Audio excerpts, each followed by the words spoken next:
तर आता थेट जाऊया मुंबईमध्ये, जिथे युवक काँग्रेस आक्रमक झाल्याचं सध्या पाहायला मिळतंय। युवक काँग्रेसकडून मुख्यमंत्र्यांच्या घरी मोर्चा काढला जातोय। ही थेट दृश्य सध्या समोर येत आहे। गिरगाव चौपाटीपासून मुख्यमंत्र्यांच्या घरापर्यंत हा मोर्चा काढला जातोय आणि या सगळ्या पार्श्वभूमीवर पोलिसांची मोठी नाकाबंदी या सगळ्या परिसरामध्ये करण्यात आली। युवक काँग्रेसनं डॉक्टर संपदा मुंडे डॉक्टर आत्महत्येप्रकरणी हे आंदोलन छेडलं जातंय आणि मुख्यमंत्र्यांनी या सगळ्या प्रकरणी आक्रमक होत चौकशी करावी, सखोल चौकशी आणि जे आरोपी असतील त्यांना कठोरात कठोर शिक्षा द्यावी या मागणीसाठी युवक काँग्रेस आज आक्रमक झाल्याचं पाहायला मिळतंय। मुंबई युवक काँग्रेस कार्यकर्त्यांचा मुख्यमंत्र्यांच्या घरावर हा मोर्चा आहे।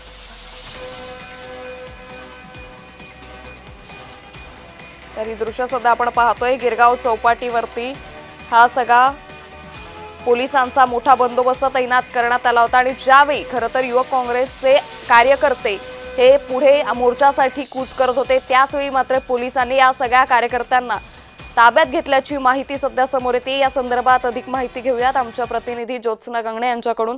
ज्योत्स्ना, फलटण डॉक्टर पीडितेला न्याय द्यावा या मागणीसाठी युवक काँग्रेस आक्रमक झाली, काय अधिक अपडेट?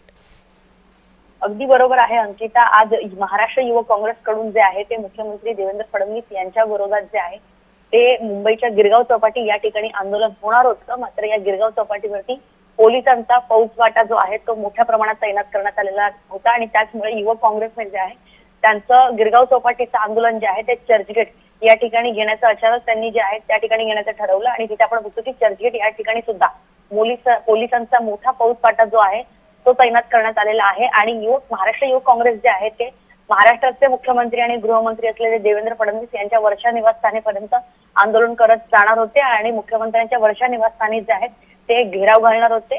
फलटण डॉक्टर प्रकरणामध्ये जी आहे ती अद्याप ही चौकशी जी आहे ती सखोल होत नाहीये आणि ज्यामध्ये त्या फलटण डॉक्टर प्रकरणात जे कोणी दोषी आहेत त्यांना तत्काळ अटक करण्यात यावी आणि या संदर्भात जी आहे ती रिटायर्ड जज यांची समिती नेमण्यात यावी अशा प्रकारची मागणी करत महाराष्ट्र युवक काँग्रेसचे जे पदाधिकारी आहेत, जे कार्यकर्ते आहेत, त्यांनी आज मुंबईमध्ये आंदोलन केलं आणि ह्या आंदोलनामध्ये काही जणांना मुंबई पोलिसांनी ज्योत्स्ना, मी अगदी काही वेळासाठी थांबवते कारण युवक काँग्रेस कार्यकर्ते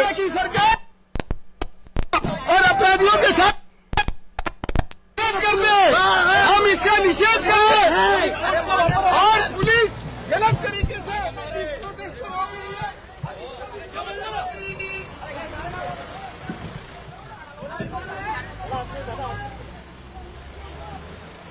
तर युवक काँग्रेसच्या कार्यकर्त्यांना या आंदोलनाप्रकरणी पोलिसांनी ताब्यात घेतल्याचं सध्या पाहायला मिळतंय।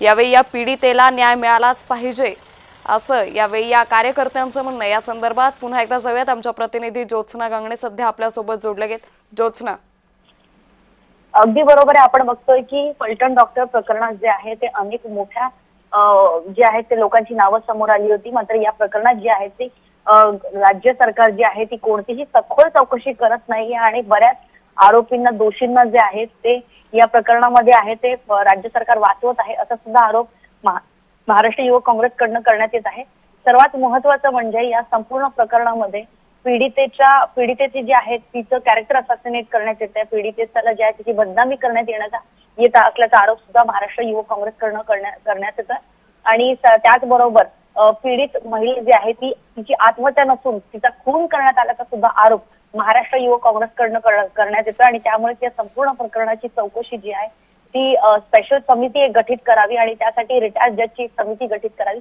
अशा प्रकारची मागणी महाविकास आघाडीच्या वरिष्ठ नेत्यांनी तर केलीच होती। मात्र आता महाराष्ट्र युवक काँग्रेसचे जे पदाधिकारी आणि कार्यकर्ते आहेत त्यांच्याकडनं सुद्धा हीच मागणी करण्यात येते, कारण जी पीडित महिला जी आहे तिची आत्महत्या ही संशयास्पद असल्यामुळं आणि पीडितेवरती जो आहे तो दबाव असल्यामुळं तिला संपूर्ण जो आहे तो महाराष्ट्र युवक काँग्रेसकडनं करण्यात येत आहे। त्यामुळे संपूर्ण प्रकरणामध्ये आता राज्य सरकार काय भूमिका घेते याकडे आपल्याला बघावं लागेल, कारण अंकिता गेल्या आठवड्यामध्ये सुद्धा वंचित बहुजन आघाडीकडून जे आहे ते एक मोठं आंदोलन मंत्रालयासमोर करण्यात आलं होतं। त्याच्या आधी जे आहे त्याच्या मागच्या आठवड्यात जे आहे ते राष्ट्रवादी ज्योत्स्ना, त्यामुळे एकंदरीतच राज्य सरकार आता या सगळ्या प्रकरणी काय भूमिका घेतं हे पाहणं महत्त्वाचं ठरेल। तुर्तास खूप धन्यवाद आपण दिलेल्या